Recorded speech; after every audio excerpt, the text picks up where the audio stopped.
Read about Johnny Appleseed by Stephen Feinstein. This is the title page. Here are some words to know that will help your comprehension, and this is the table of contents. Chapter 1, Alone in the Woods. John Chapman, who later became known as Johnny Appleseed, was born in Massachusetts on September 26, 1774. When Johnny was 2, his father, Nathaniel, went off to fight the British in the Revolutionary War.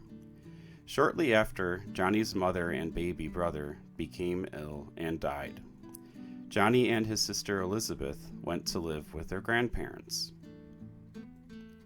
When Johnny was 6, his father returned from the war and married a woman named Lucy. Johnny and Elizabeth went to live at their new farm. As the years went by, Nathaniel and Lucy raised 10 more children. Johnny liked playing with his brothers and sisters, but most of all, he loved exploring the nearby woods. It was peaceful and quiet in the forest. Chapter 2, In the Apple Orchard. While he was growing up, Johnny learned about apples. The Chapmans and their neighbors grew apple trees. The apple was a very important crop for farm families. They stored apples in their cellars so that they could have fruits to eat all through the winter. People also used apples to make applesauce, apple cider, apple pies, apple butter, and vinegar. Every year in the fall, Johnny would help his father pick apples in the orchard.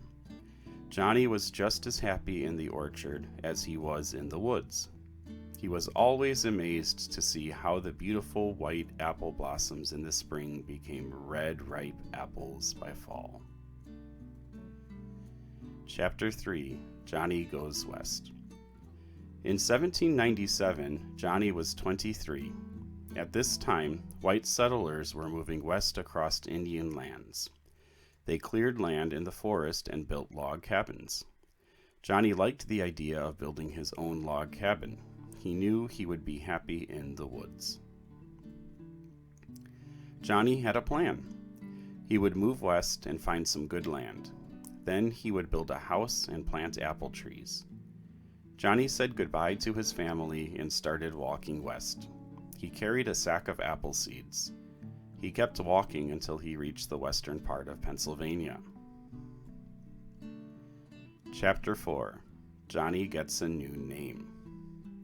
Johnny planted his apple seeds in the rich soil of the wilderness. Soon he finished planting his first apple orchard. Johnny then started more orchards in other parts of the forest. The Indians respected Johnny because of his love for nature. They taught him many useful things to help him live in the wilderness.